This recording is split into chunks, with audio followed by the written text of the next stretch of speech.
الحمد لله وحده لا شريك له، والصلاة والسلام على من لا نبي بعده. أما بعد فأعوذ بالله من الشيطان الرجيم. بسم الله الرحمن الرحيم. يا أيها النبي إنا أرسلناك شاهدا ومبشرا ونذيرا وداعيا إلى الله بإذنه وسراجا منيرا. اللهم صل على محمد وعلى آل محمد كما صليت على إبراهيم وعلى آل إبراهيم إنك حميد مجيد. اللهم بارك على محمد وعلى آل محمد كما باركت على إبراهيم وعلى آل إبراهيم إنك حميد مجيد. نبی آتے رہے آخر میں نبیوں کے امام آئے، نبی آتے رہے آخر میں نبیوں کے امام آئے، وہ دنیا میں خدا کا آخری لے کر پیام آئے، جھکانے آئے بندوں کی جبیں اللہ کے در پر، سکھانے آدمی کو آدمی کا احترام آئے. وہ آئے جب تو عظمت بڑھ گئی دنیا میں انسان کی، وہ آئے جب تو انسان کو فرشتوں کے سلام آئے. وہ ہیں بے شک بشر لیکن تشہد میں اذانوں میں، جہاں دیکھو خدا کے نام کے بعد ان کا نام آئے. کیا جب بھی کسی کذاب نے دعویٰ نبوت کا، تو جھٹ میدان میں ختم نبوت کے غلام آئے. وہ دنیا میں خدا کا آخری لے کر پیغام آئے. معزز علماء کرام، انتہائی واجب الاحترام بزرگوں، عزیز نوجوان دوستوں اور بھائیوں،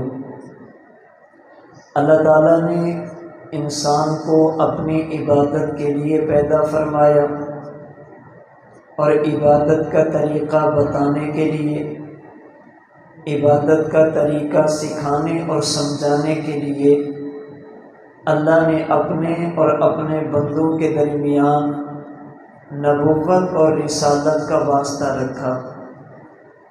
اللہ کے احکام پر عمل کیسے کیا جائے؟ وقت کا نبی اللہ سے طریقہ لیتا ہے اور امت کو طریقہ دیتا ہے.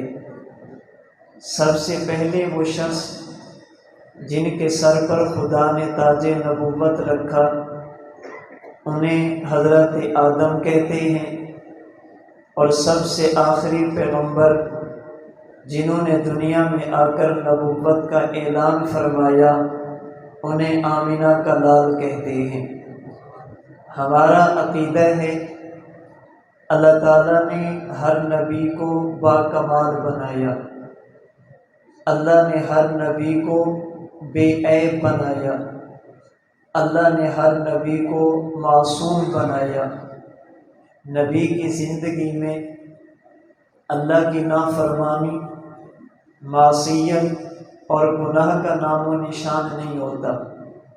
حضرت آدم سے لے کر رسول اللہ صلی اللہ علیہ وسلم تک ہر نبی باکمال تھا، ہر نبی بے عیب تھا، ہر نبی معصوم تھا. اور اللہ نے میرے اور آپ کے پیغمبر امام الانبیاء صلی اللہ علیہ وسلم کو ان تمام انبیاء کا سردار بنایا. ان تمام انبیاء سے اعلیٰ اور افضل بنایا۔ رسول اللہ صلی اللہ علیہ وسلم کے افضل اور اعلیٰ ہونے کی کئی وجہ ہیں۔ ان میں سے ایک وجہ اللہ تعالیٰ نے آپ سے پہلے کائنات میں تمام انبیاء کو فردن فردن، تنہا تنہا، اکیلے اکیلے جن خوبیوں سے نوازا تھا، اللہ نے اپنے پیغمبر میں وہ تمام خوبیاں اکٹھی فرما دی۔ کائنات میں جتنی چیزیں بھی کمال کی ہیں، اللہ نے کسی کو ایک دی، کسی کو 2 دی، کسی کو 4 دی۔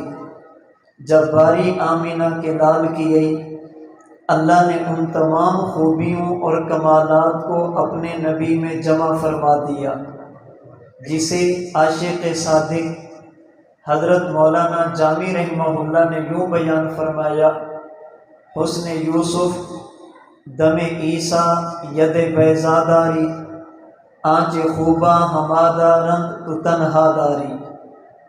اسی بات کو میرے اکابرین میں سے حجت الاسلام والمسلمین، قاسم العلوم والخیرات حضرت مولانا محمد قاسم نانوتوی نے آسان لفظوں میں یوں سمجھایا: آقا جہاں کے سارے کمالات ایک تجھ میں ہیں اور تیرے کسی میں نہیں مگر 2 4۔ اللہ نے کائنات کی ساری خوبیاں آپ میں اکٹھی فرما دی، اور آپ کی خوبیوں کو خدا نے پھر کائنات میں تقسیم کیا۔ کسی کو صداقت ملی، کسی کو عدالت ملی، کسی کو سخاوت ملی، کسی کو شجاعت، کسی کو تفسیر، کسی کو حدیث، کسی کو فقہ، کسی کو تصوف ملا۔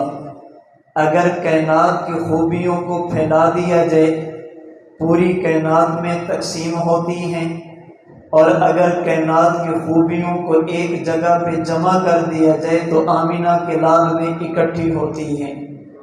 اللہ تعالیٰ نے قرآن کریم میں اسی بات کو سورۃ الاحزاب کی آیت 45 اور آیت 46 میں یوں ارشاد فرمایا: یا ایھا النبی انا ارسلناک شاہدا ومبشرا ونذیرا وداعیا الی اللہ باذنہ وسراجا منیرا۔ مفسرین فرماتے ہیں اللہ کے نبی سے پہلے کائنات میں جتنے بھی نبی تھے، اللہ نے یہ خوبیاں ان میں تقسیم فرمائی۔ جب باری آمینہ کے لال کی گئی، اللہ فرماتے ہیں: اے میرے محبوب، انا ارسلناک شاہدا، اب شاہد بھی آپ ہوں گے، ومبشرا، اب مبشر بھی آپ ہوں گے، ونذیرا، اب نذیر بھی آپ ہوں گے، وداعیا الی اللہ باذنہ، اب داعی بھی آپ ہوں گے، وسراجا منیرا، اب سراج اور منیر بھی آپ ہوں گے۔ میں پیغمبر کے ان کمالات میں سے، ان خوبیوں میں سے آج کی نشست میں صرف ایک خوبی پر بات کرنے لگا ہوں۔ اللہ تعالیٰ نے ان آیات میں نبوت کی ایک صفت بیان کی: سراجا منیرا۔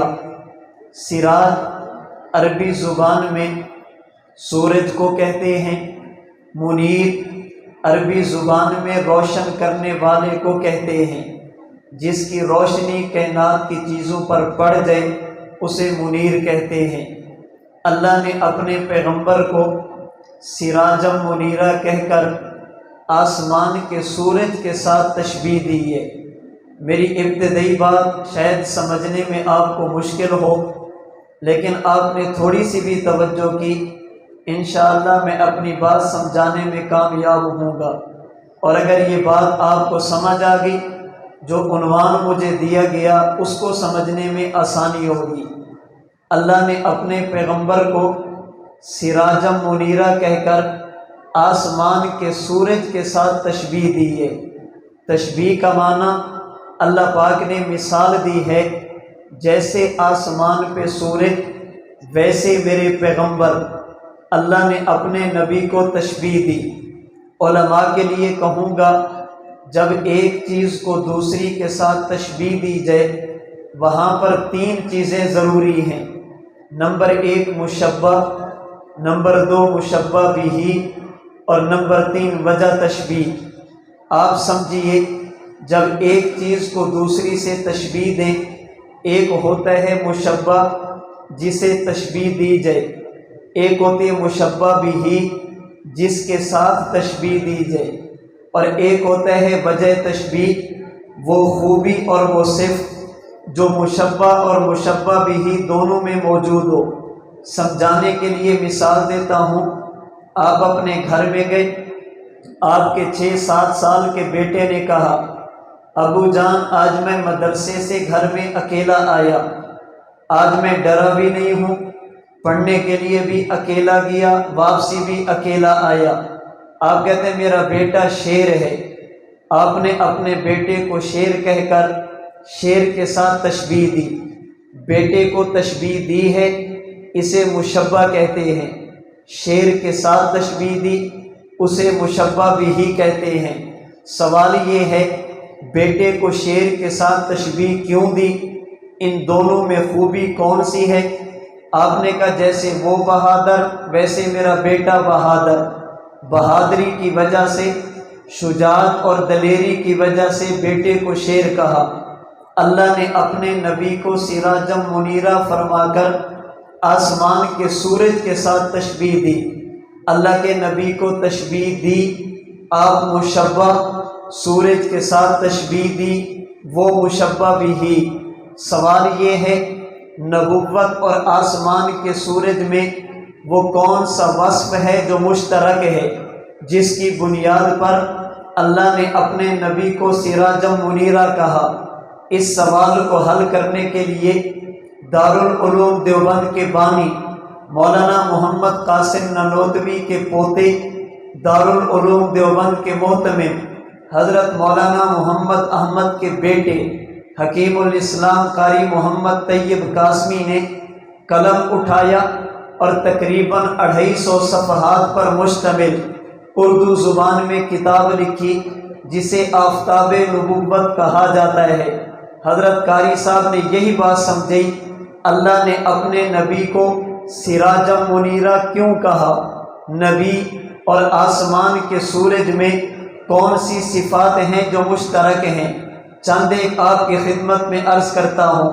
حضرت قاری صاحب رحمۃ اللہ علیہ فرماتے ہیں، جب تک آسمان پر سورج موجود نہ ہو، اندھیروں کو ختم کرنے کے لیے مصنوعی لائٹوں کی ضرورت پڑتی ہے، اور لائٹوں کے لیے صحن کی لائٹ الگ ہوگی، برآمدے کی لائٹ الگ ہوگی، باہر روڈ کی لائٹ الگ ہوگی، گھر کی لائٹ الگ ہوگی۔ لائٹیں ایک وقت میں کئی ہوا کرتی ہیں، ایک لائٹ ایک جگہ کی، دوسری لائٹ دوسری جگہ کی، لیکن جب آسمان پر سورج نکل آئے وہ سورج کئی نہیں ہوتے، وہ مشرق کا بھی سورج، مغرب کا بھی سورج، شمال کا بھی سورج، جنوب کا بھی سورج، زمین کا بھی سورج، آسمان کا بھی سورج۔ بالکل اسی طرح جب تک آمینہ کے لال کی نبوت کا آفتاب طلوع نہیں ہوا تھا، اللہ نے آسمان نبوت پر نبی بھیجے، ایک نبی علاقے کا نبی، ایک نبی قوم کا نبی، ایک نبی برادری کا نبی، ایک نبی ملک کا نبی۔ جس طرح آسمان کے سورج سے پہلے لائٹیں الگ الگ، آمینہ کے لال کے آنے سے پہلے نبوتیں بھی الگ الگ، جب آسمان پر سورج نکل آئے پھر وہ ایک ہوا کرتا ہے۔ آمینہ کے لال کی نبوت کا سورج طلوع ہوا، وہ بھی فقط ایک ہی ہے۔ جیسے آسمان پر سورج نکل آئے، ستاروں کی ضرورت نہیں۔ آمینہ کے لال کی نبوت کا سورج طلوع ہوا، انبیاء کرام علیہم السلام میں سے بھی کسی کی ضرورت نہیں۔ جیسے آسمان کائنات کا اکیلا بادشاہ، ویسے اللہ کے نبی نے اعلان نبوت کیا۔ آپ مشرق کے بھی نبی، مغرب کے بھی نبی، شمال کے بھی نبی، جنوب کے بھی نبی، زمین کے بھی نبی، آسمان کے بھی نبی۔ تحت الثری کے بھی نبی، سدرۃ المنتہا کے بھی نبی، فرش زمین کے بھی نبی، عرش بری کے بھی نبی۔ جب تک آسمان پر سورج نہ نکلے اندھیرے ہوتے ہیں، جب آسمان پر سورج نکل آئے اندھیرے ختم ہو جاتے ہیں۔ آمینہ کے لال کی نبوت کا آفتاب طلوع نہیں ہوا، اس وقت کائنات میں شرک کے اندھیرے، ظلم کے اندھیرے، کفر اور بدعت کے اندھیرے۔ اللہ کے نبی کی نبوت کا آفتاب طلوع ہوا، آپ نے توحید کے ساتھ کائنات کو روشن فرما دیا۔ جب تک آسمان پر سورج موجود نہ ہو، دنیا الگ الگ لائٹوں کا انتظام کرتی ہے۔ جب آفتاب پر سورج، آسمان پر سورج نکلے پھر مصنوعی لائٹوں کی ضرورت نہیں رہتی۔ جب تک آمینہ کے لال تشریف نہیں لیتے نبوت کی ضرورت تھی۔ جب آپ تشریف لے آئے آپ کے بعد کسی بھی قسم کے نئے نبی کی کوئی ضرورت نہیں۔ یہی وجہ اللہ تعالیٰ نے قرآن کریم میں اپنے نبی کو سراجم منیرہ فرمایا۔ اور یاد رکھنا، اپنے نبی کو سراجم منیرہ فرمانے میں ایک وجہ یہ بھی ہو سکتی ہے، آسمان کا سورج جب طلوع ہو جائے اس کی روشنی ہر کسی پہ پڑتی ہے۔ کائنات کا کوئی فرد ایسا نہیں جو آسمان کی سورج کی روشنی سے بچنا چاہے تو بچ جائے۔ ہاں، اگلی بات ذہن میں رکھنا، آگے چیز بدلے گی۔ آسمان کی سورج کی روشنی کی وجہ سے اس کا نتیجہ بدل جائے گا۔ قاری صاحب نے سمجھانے کے لیے مثال دی، فرماتے آپ ایک گارا بنیں، مٹی کے اندر پانی ڈالیں، اس کا گارا بنا کر اس کی ایک گیند اور گولا بنا کر آسمان کے سورج کے سامنے رکھ دیں، اس پر روشنی کم پڑے گی، یہ تھوڑا سخت ہوگا۔ آسمان کی روشنی، سورج کی روشنی زیادہ پڑتی جائے گی، اس کی سختی میں اضافہ ہوتا جائے گا۔ جو روشنی بڑھتی جائے گی یہ مزید سخت ہوتا جائے گا۔ آپ ریشم کا ایک گولا بنیں، اسے آسمان کے سورج کے سامنے رکھیں، آسمان کی سورج کی روشنی پڑے گی، وہ نرم ہوگا، مزید پڑے گی یہ اور نرم ہوگا، مزید پڑے گی یہ اور نرم ہوگا۔ آسمان کے سورج کی روشنی مٹی پر بھی پڑی، وہ ریشم پر بھی پڑی، مٹی پر پڑتی گئی وہ مزید سخت ہوتی گئی، ریشم پر پڑتی گئی وہ مزید نرم ہوتا گیا۔ اسی طرح آمینہ کے لال کی نبوت کا جب آفتاب طلوع ہوا، آپ کی کرنیں ابو بکر پر بھی پڑی ہیں، ابو جہل پر بھی پڑی ہیں۔ ابو جہل پر پڑی، روشنی بڑھتی گئی، اس کا کفر بڑھتا گیا، روشنی بڑھتی گئی، اس کی شرارت بڑھتی گئی، روشنی بڑھتی گئی، اس کی ضلالت بڑھتی گئی، وہ مٹی کی طرح سخت ہوتا گیا۔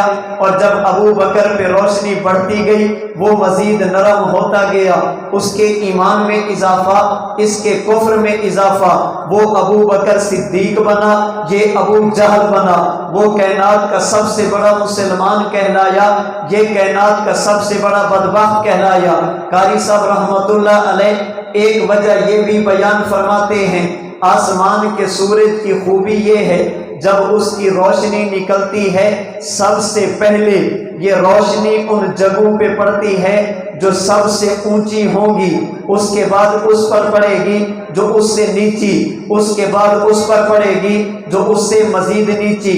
آسمان کی روشنی سب سے پہلے اونچی جگہوں پر پڑتی ہے۔ صبح جا کر دیکھیے جب آسمان کا سورج طلوع ہوگا اس کی روشنی چھت پر پہلے پڑے گی، صحن میں بعد میں آئے گی، اس لیے کہ یہ جگہ اوپر ہے اس پر روشنی زیادہ ہے، یہ جگہ نیچی ہے اس پر روشنی کم ہے۔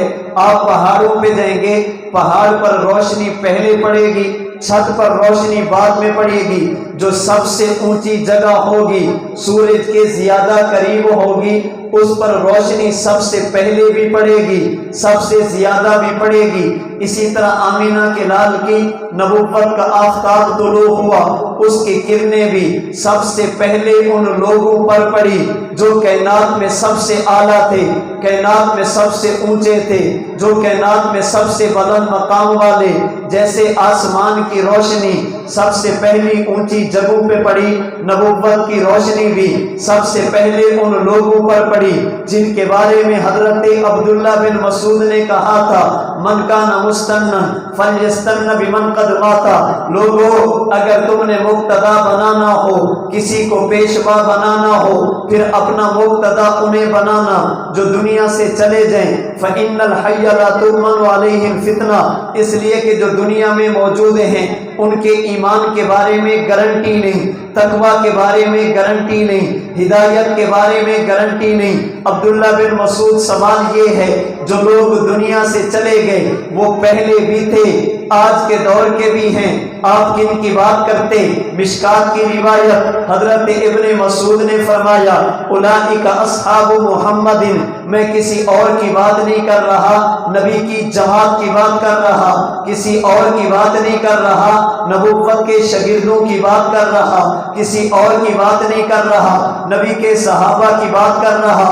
کانوا افضل هذه الامہ، اس لیے کہ صحابہ اس امت کا اعلیٰ ترین طبقہ، سب سے افضل طبقہ، ان کے افضل ہونے کی وجہ ابرہا قلوبا، ان کے دل بڑے پاک تھے، ان کے دل بڑے صاف تھے، ان کے دلوں کا تزکیہ آمینہ کے لال نے کیا۔ آمتہا علما، اللہ نے ان کو علم میں بڑی گہرائی عطا فرمائی تھی، بڑی وسعت کے ساتھ ساتھ اللہ نے تعمق اور گہرائی عطا فرمائی تھی، اور ہونی بھی چاہیے۔ انہوں نے قرآن پڑھا صاحب نبی سے، انہوں نے قرآن پڑھا صاحب کتاب سے، انہوں نے قرآن سمجھا صاحب کتاب پیغمبر سے۔ آج کا امتی قرآن اپنے قاری صاحب سے پڑھے، صحابہ نے قرآن اپنے نبی سے پڑھا، جن پر قرآن اتارا گیا صحابہ نے انہی سے پڑھا۔ فرمایا وَأَقَلَّهَا تَكَلُّفًا، صحابہ کرام کی زندگی ایسی جس میں تکلف کا نام و نشان نہیں۔ صحابہ کی انہی خوبیوں کی وجہ سے اختارہم اللہ لصحبت نبیہ، اللہ نے صحابہ کو چن کر اپنے نبی کا شاگرد بنا دیا۔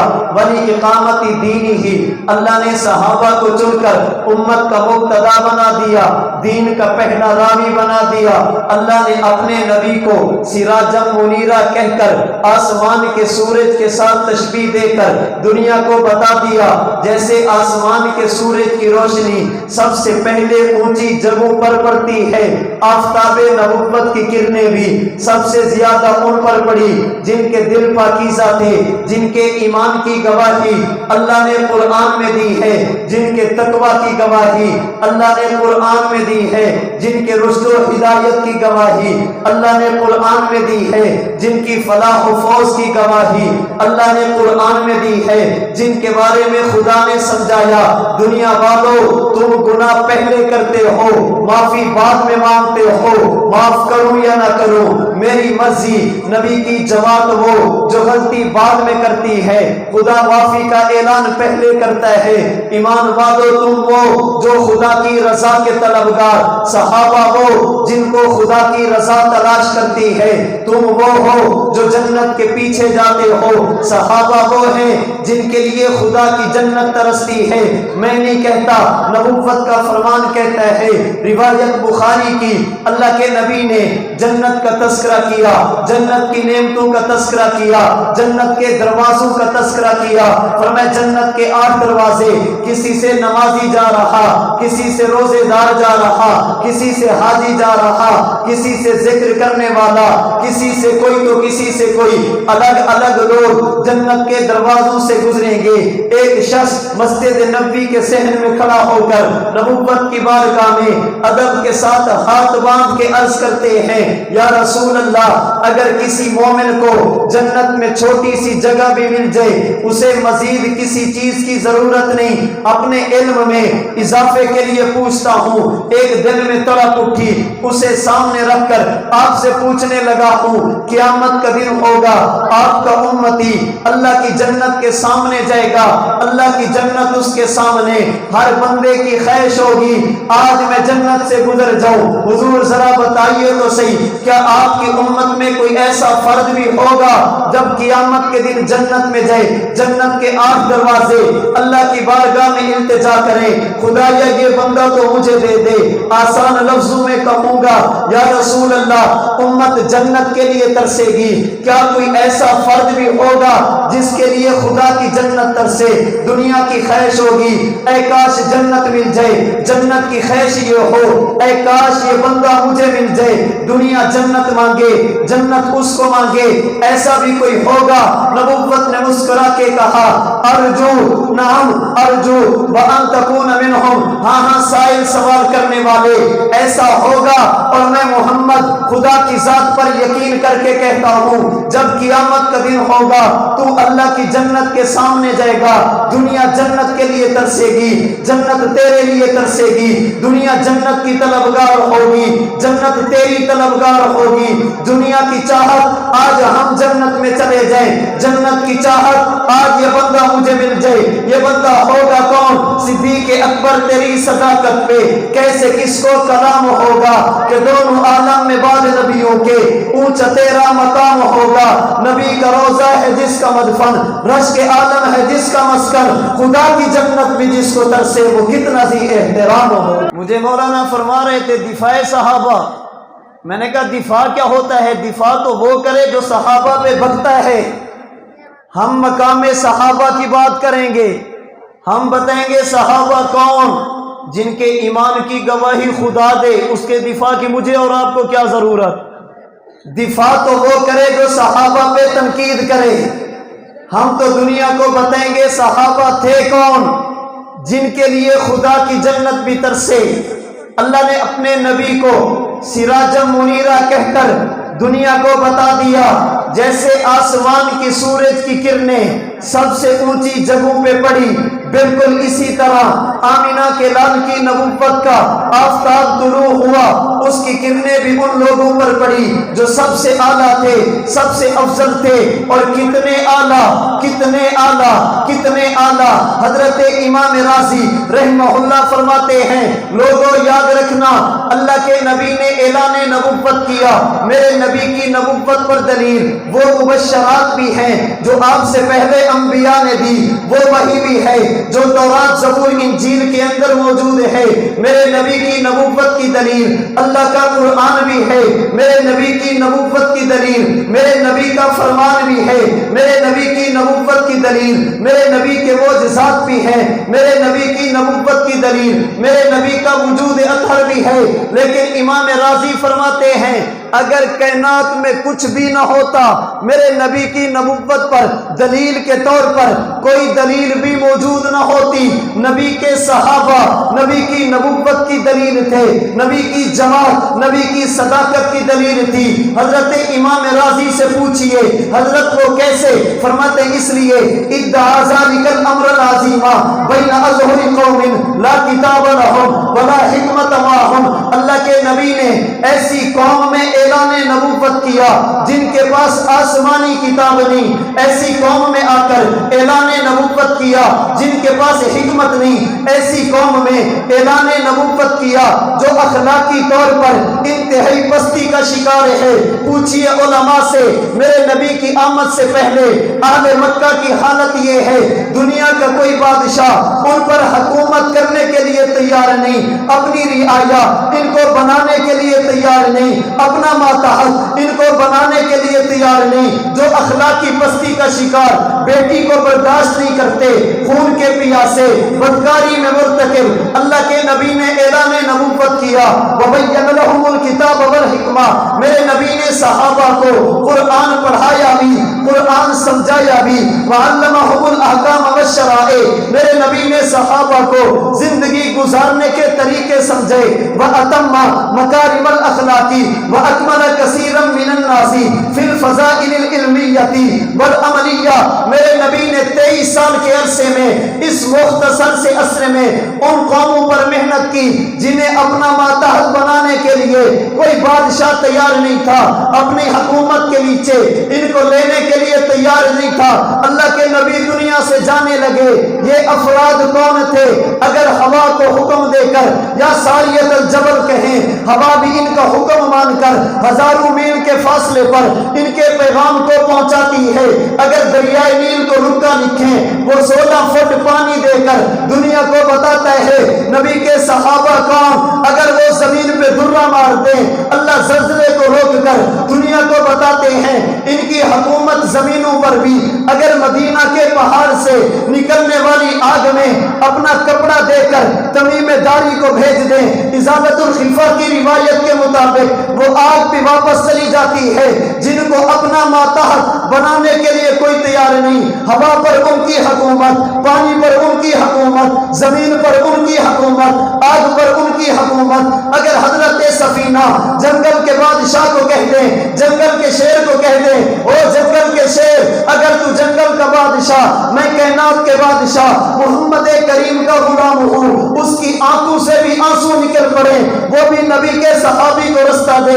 حضرت علا بن حضرمی اگر سمندر پر قدم رکھے، اللہ سمندر کے پانی کو ٹھہرا کر علا بن حضرمی کے لیے راستہ بنا دے۔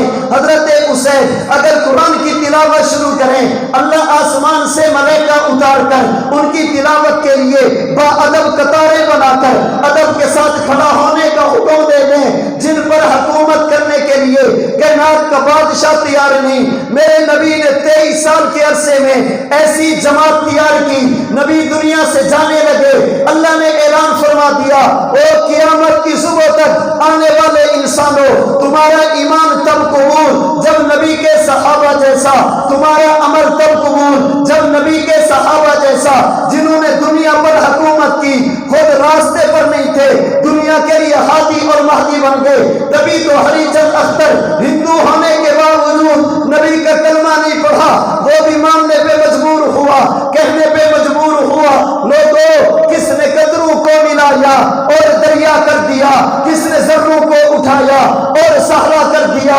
زندہ ہو جاتے ہیں جو مرتے ہیں ان کے نام پر، اللہ اللہ موت کو کس نے مسیحا کر دیا اور کس کی حکمت نے یتیموں کو کیا در یتیم اور غلاموں کو زمانے بھر کا مولا کیا۔ اللہ نے اپنے نبی کو سراجم منیرہ فرمایا۔ امام راضی فرماتے ہیں حضور کی نبوت پر اور کچھ بھی نہ ہوتا، صحابہ نبی کی نبوت کی دلیل تھے۔ 23 سال کے عرصے میں ان لوگوں کو پستی سے اٹھانا اور اتنی بلندی پہ لے جانا، بیت اللہ نیچے رہ جائے، یہ غلام بیت اللہ کی چھت پہ چڑھ جائے، اتنے عروج پہ لے جانا، اتنے عروج پہ لے جانا، یہ چلیں تو مکہ کی گلیوں میں خدا قدموں کی آہٹ جنت میں سنا دے۔ یہ سوائے نبی کے کوئی نہیں کر سکتا۔ نبی کے صحابہ نبی کی نبوت کی دلیل۔ عرض میں نے یہ کیا، اللہ نے اپنے نبی کو سراجم منیرہ کہہ کر دنیا کو بتا دیا، جو سورج کے جتنا زیادہ قریب ہوگا اتنا زیادہ فائدہ اٹھائے گا۔ نبی کے صحابہ نبی کے سب سے زیادہ قریب ہیں، اس لیے امت کا بہترین طبقہ ہے۔ نبی نے نبوت کا اعلان فرمایا، نبی کے ساتھ صحابہ جڑتے گئے، شاگرد بنتے گئے۔ یاد رکھنا، جنہوں نے نبی کا کلمہ پڑھا، اللہ کے نبی کے ساتھ جڑے، یہ 3 قسم کے طبقات ہیں۔ پوری توجہ، 3 قسم کے طبقات ہیں۔ نمبر 1، نبی کے صحابی بنے، نبی کے ساتھ ایمان کا رشتہ تو جوڑا، نبی کے ساتھ برادری اور خون کا رشتہ نہیں ہے، انہیں اصحاب پیغمبر کہتے ہیں۔ نمبر 2، نبی کے گھر کے فرد بنے، انہیں ازواج پیغمبر کہتے ہیں۔ نمبر 3، نبی کے جسم کا حصہ بنے، اسے آل پیغمبر کہتے ہیں۔ فقط رشتہ ایمان کا، اسے اصحاب پیغمبر، رشتہ گھر کا، ازواج پیغمبر، رشتہ جسم کا، جسم کے ٹکڑے اور حصے کا، اسے آل پیغمبر کہتے ہیں۔ خدا نے یہ 3 طبقے دیے کیوں؟ یہ 3 قسم کی جماعتیں کیوں دی؟ نبی کی 3 خواہشات تھی، 3 نبی کی چاہتیں تھی۔ خدایا آپ نے دین مجھے دیا، یہ دین پوری دنیا میں پھیل جائے، اللہ یہ دین پوری دنیا پر غالب آ جائے۔ اللہ نے نبی کو جماعت دی جسے اصحاب پیغمبر کہتے ہیں۔ صحابہ نے دین کو پھیلایا، اور صرف پھیلایا نہیں، پھیلانے کا حق ادا فرمایا۔ دنیا کا کوئی کونا ایسا نہیں جہاں پر اصحاب پیغمبر نہ پہنچے ہو۔ کوئی 22 لاکھ مربع میل تک، کوئی 40 سے اوپر، کوئی 64,65,000 مربع میل تک پہنچا، کوئی سندھ کی دھرتی تک پہنچا، کوئی پشاور میں پہنچا۔ ایبٹ آباد حویلیاں کے دوستو یاد رکھنا، آج ہم میں سے ہر بندہ چاہتا ہے مدینہ منورہ جائیں، وہاں پر موت آ جائے، وہاں کی تدفین، نبی کا قرب نصیب ہو جائے۔ ہر بندہ یہ چاہتا ہے۔ یاد رکھنا، صحابہ بھی چاہتے تھے نبی کے ساتھ رہیں۔ صحابہ کی قربانیوں کا تذکرہ علماء کرتے ہیں۔ صحابہ نے اولاد دی، صحابہ نے مال دیا، صحابہ نے اپنا جسم کٹوایا۔ میں کہتا ہوں یہ ساری قربانیاں ہیں، لیکن صحابہ کے لیے یہ دینا مشکل نہیں تھی۔ صحابہ کے لیے سب سے بڑی قربانی جو مشکل تھی وہ اللہ کے نبی سے دور ہونا۔ صحابہ کے لیے سب سے مشکل کام نبی سے دور ہونا۔ تبھی تو حضرت عثمان سے آ کر صحابہ نے عرض کیا تھا، حضرت بدوائی چڑھ دوڑے، آپ اجازت دیجیے حملہ کریں۔ فرمایا نانا، میری وجہ سے نبی کے شہر میں خون گرے، یہ میں برداشت نہیں کروں گا، حضرت یہاں سے چلے جائیے۔ فرمایا نبی کا قرب چھوڑ کر، نبی کی قبر کا قرب چھوڑ کر چلا جاؤں، یہ بھی مجھ سے برداشت نہیں ہوتا۔ صحابہ کے لیے سب سے بڑی قربانی جو ان کے لیے دینا مشکل تھی وہ نبی کی جدائی تھی، نبی کا قرب نہیں، اللہ کے نبی سے دوری تھی۔ آپ نے سن رکھا غزوہ احد کا موقع، اللہ کے نبی 700 جانثاروں کے ساتھ میدان احد میں ہیں۔ نبی کی ایک صحابیہ اپنے گھر میں، پوچھنے والے نے پوچھا اماں جان شوہر، کہا نبی کے ساتھ، اماں جان اولاد، کہا نبی کے ساتھ، اماں جان بھائی، کہا اللہ کے نبی کے ساتھ۔ چلتے چلتے مدینہ میں خبر پہنچی اماں جان آپ کے شوہر دنیا سے چلے گئے، کہا انا للہ۔ اماں جان بیٹے بھی چلے گئے، کہا انا للہ۔ اماں جان بھائی بھی چلے گئے، کہا انا للہ۔ اماں نے صبر کے ساتھ اپنے گھر سے باہر قدم نہیں رکھا۔ چلتے چلتے کانوں میں آواز پڑی ان محمدن قد قتل۔ اماں جان جس نبی کا تو نے کلمہ پڑھا، ظالموں نے اس نبی کو بھی شہید کر دیا۔ اماں جان سے رہا نہ گیا، جو اپنے بیٹے کی جدائی برداشت کر رہی، اپنے بھائیوں کی شہادت برداشت کر رہی، اپنے شوہر کے، اپنے سہاگ کے اجڑنے پر اپنے گھر میں ہے۔ جب خبر اللہ کے نبی کی شہادت کی پہنچی، اماں سے برداشت نہیں، مدینہ سے چلی، احد کا سفر شروع کیا۔ چلتی جا رہی، راستے میں لوگوں سے پوچھا میرے نبی کا کیا حال؟ لوگوں نے بتایا سب کچھ ختم۔ کہا نہیں نہیں، سب کچھ کو چھوڑیے، بتائیے نبی کا کیا حال؟ بتانے والوں نے بتایا اماں جان تیرا تو خاندان اجڑ گیا، اللہ کے نبی ٹھیک ہیں۔ کہا جب تک دیکھوں گی نہیں اب سکون نہیں آئے گا۔ چلتے چلتے میدان احد میں پہنچی، اللہ کے نبی کے چہرے کو دیکھا، حشاشت بشاشت کو دیکھا، چہرے کی نورانیت لمعانیت کو دیکھا۔ اماں نے ایک جملہ کہا جسے ابن کثیر نے البدایہ کے اندر قیامت کی صبح تک کے لیے محفوظ کر کے امت کے حوالے کر دیا، یا رسول اللہ کل مصیبت بعدک جلل، اگر آپ سلامت میری کائنات سلامت، اگر آپ ٹھیک میری کائنات ٹھیک، اگر آپ محفوظ میرا سب کچھ محفوظ ہے۔ پوچھئے اماں جان سے شوہر تو نہیں رہا، بیٹے تو نہیں رہے، بھائی تو نہیں رہے، آپ کیسے کہتی ہیں؟ کہتی اس لیے اگر حضور محفوظ ہیں تو سمجھو میری کائنات محفوظ ہے۔ اللہ کے نبی محفوظ ہیں تو میری کائنات محفوظ ہے۔ آج ہمارے ملک پاکستان میں صبح کے وقت سکولوں میں ایک ترانہ پڑھا جاتا ہے جسے قومی ترانہ کہتے ہیں، جس کے لکھنے والے حفیظ جلندری رحمت اللہ علیہ، انہوں نے اشعار کے اندر نبی کی سیرت کو قلم بند کیا، اللہ کے نبی کی سیرت کا نقشہ اشعار کی صورت میں کھینچا، جب بات غزوہ احد کی آئی، نبی کے صحابہ کی جانثاری کی، نبی کے ساتھ وفاداری کی، نبی کے بلانے پر واپس جانے کی، اپنی جان اپنی ہتھیلیوں پہ رکھ کر نبی کا دفاع کرنے کی آئی۔ پھر اس بوڑھی اماں کے 3 خاندان، اس کے شوہر، بیٹے اور بھائیوں کے اجڑنے کی آئی، ان کی شہادت کی، اماں جان کے صبر کی، نبی کے ساتھ محبت کی آئی۔ حفیظ جلندری بھی تڑپ اٹھا، وہ بھی لکھنے پہ مجبور ہوا، وہ بھی کہنے پہ مجبور ہوا، لوگوں چلی تھی ایک ضعیفہ جستجوئے حال کرنے کو، کسی اچھی خبر کا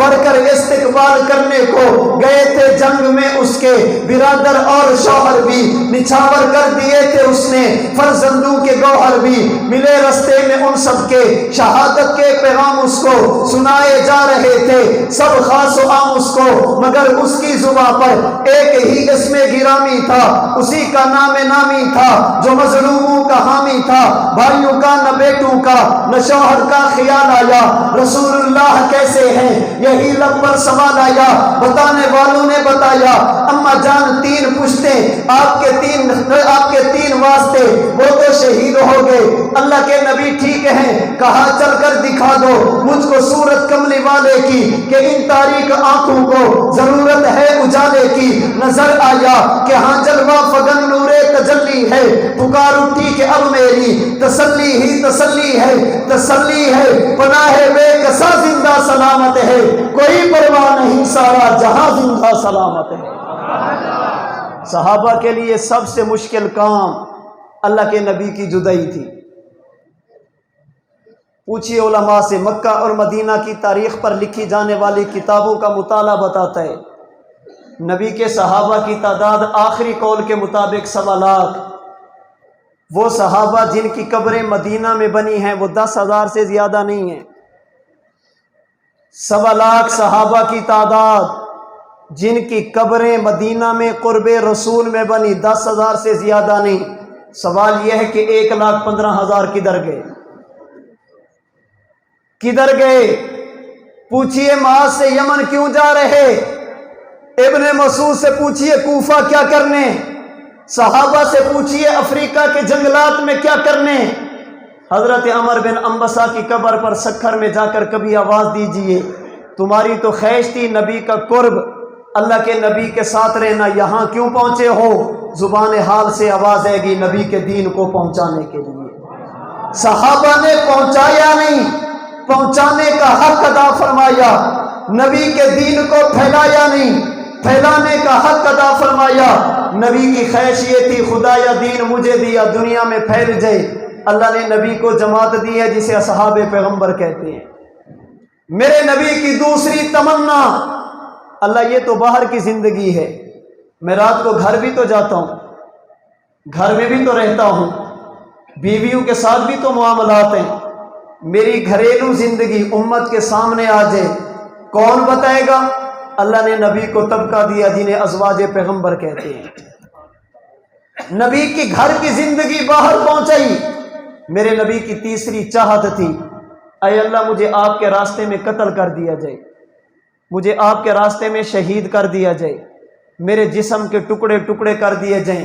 اللہ نے اپنے نبی کو ایک طبقہ دیا جسے آل پیغمبر کہتے ہیں۔ نبی کے ساتھ جڑنے والے 3 قسم کے افراد، ایک کو اصحاب پیغمبر، ایک کو ازواج پیغمبر، ایک کو آل پیغمبر کہتے ہیں۔ ہمیں ہمارے بزرگوں نے سمجھایا بیٹا ہمیشہ جوڑ کی بات کرنا، کبھی توڑ کی بات نہ کرنا، اس لیے کہ قرآن نے رحماء بینہم کہہ کر ان کی محبت کے تذکرے کیے، قرآن نے رحماء بینہم کہہ کر ان کی مودت کو بیان کیا، آپس میں رحم دلی کو بیان کیا۔ ہم وہ نہیں اصحاب کو مان کر ازواج کا انکار کریں، ہم وہ نہیں اصحاب و ازواج کو مان کر آل رسول کا انکار کریں، ہم وہ بھی نہیں آل کی محبت میں آ کر کبھی اصحاب پہ تبرہ کبھی ازواج پہ تبرہ۔ ہم نبی کو مانتے ہیں، نبی کی چاہتوں کو مانتے ہیں، اصحاب پیغمبر میرا ایمان ہے، نبی کی چاہت کو پورا کیا، دین کو دنیا میں پھیلایا، ازواج پیغمبر میرا ایمان ہے، نبی کی چاہت کو پورا کیا، گھر کا دین باہر پہنچایا، آل پیغمبر بھی ایمان ہیں، نبی کی چاہت کو پورا کیا، اپنی جان کو راہ خدا میں کٹوایا۔ ہم اصحاب کو بھی اپنا مانتے، ازواج کو بھی اپنا مانتے، آل کو بھی اپنا مانتے، اور ہمارا دعویٰ یہ جو ان سے محبت کرے گا ہم اس کے محبوب بھی ہوں گے، محب بھی ہوں گے۔ جو ان میں سے کسی ایک سے نفرت کا اظہار کرے گا ہم دنیا میں بھی اس سے الگ رہنا چاہتے ہیں، قیامت کے دن بھی الگ رہنا چاہتے ہیں۔ ہمارا کوئی تعلق نہیں ایسے لوگوں سے جنہیں اصحاب نبی سے پیار نہیں، ہمارا کوئی تعلق نہیں ان لوگوں سے جنہیں ازواج نبی سے محبت نہیں، ہمارا کوئی واسطہ اور تعلق نہیں ان لوگوں سے بھی جنہیں آل رسول سے پیار نہیں۔ یہ آفتاب نبوت کے ساتھ جڑنے والے 3 طبقات ہیں جنہیں اصحاب پیغمبر، ازواج پیغمبر، آل پیغمبر کہا جاتا ہے۔ اپنے ایمان کی سلامتی چاہتے ہیں ان تینوں کے ساتھ جڑ جائیے، اپنے لیے ایمان کا معیار انہی کو بنائیے، اعمال کا معیار انہی کو بنائیے۔ کیوں؟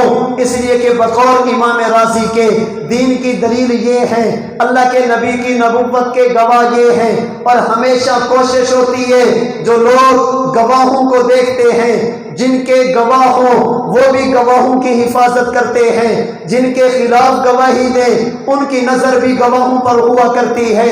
اس لیے پہلے دن سے لے کر آج تک جو دین کے محبت کرنے والے ان کی نگاہ بھی صحابہ پر، جو دین سے نفرت کرنے والے ان کی نگاہیں بھی صحابہ پر۔ اپنی نگاہیں کھلی رکھنا، کوئی پروفیسر آ کر، کوئی انجینئر آ کر دین کے نام پر دھوکہ دیتے ہوئے اصحاب پیغمبر کو مجروح کرنے کی کوشش نہ کرے، ازواج پیغمبر کو مجروح کرنے کی کوشش نہ کرے، آل پیغمبر کو مجروح کرنے کی کوشش نہ کرے۔ ہم جس طرح آفتاب نبوت آمینہ کے لال سے محبت کو اپنا ایمان سمجھتے، ہم نبی کی جماعتوں سے بھی محبت کو اپنا ایمان سمجھتے۔ جس طرح ہم اپنے نبی کا دفاع کرنا جانتے، ہم نبی کی جماعت کا بھی دفاع کرنا جانتے ہیں۔ اگر کائنات کا کوئی بندہ میرے نبی کی عصمت پہ، میرے نبی کی عزت و ناموس پہ، میرے نبی کی حفاظت پہ انگلی اٹھا کر آپ کے کردار کو مشکوک کرنے کی کوشش کرے گا، ہم سنجیدگی کے ساتھ، بد زبانی نہیں متانت کے ساتھ دلیل کی دنیا میں اپنے نبی کی حفاظت بھی کریں گے۔ اگر نبی کی جماعت پر اگر کوئی تبرہ یا تنقید کرے گا ہم دلیل کے ساتھ اس کا جواب بھی دیں گے، اس لیے کہ نبی کی ذات بھی ہمارا ایمان ہے، نبی کی جماعت بھی ہمارا ایمان ہے، آفتاب نبوت بھی ہمارا ایمان ہے، اس آفتاب کے ستارے بھی ہمارا ایمان ہے۔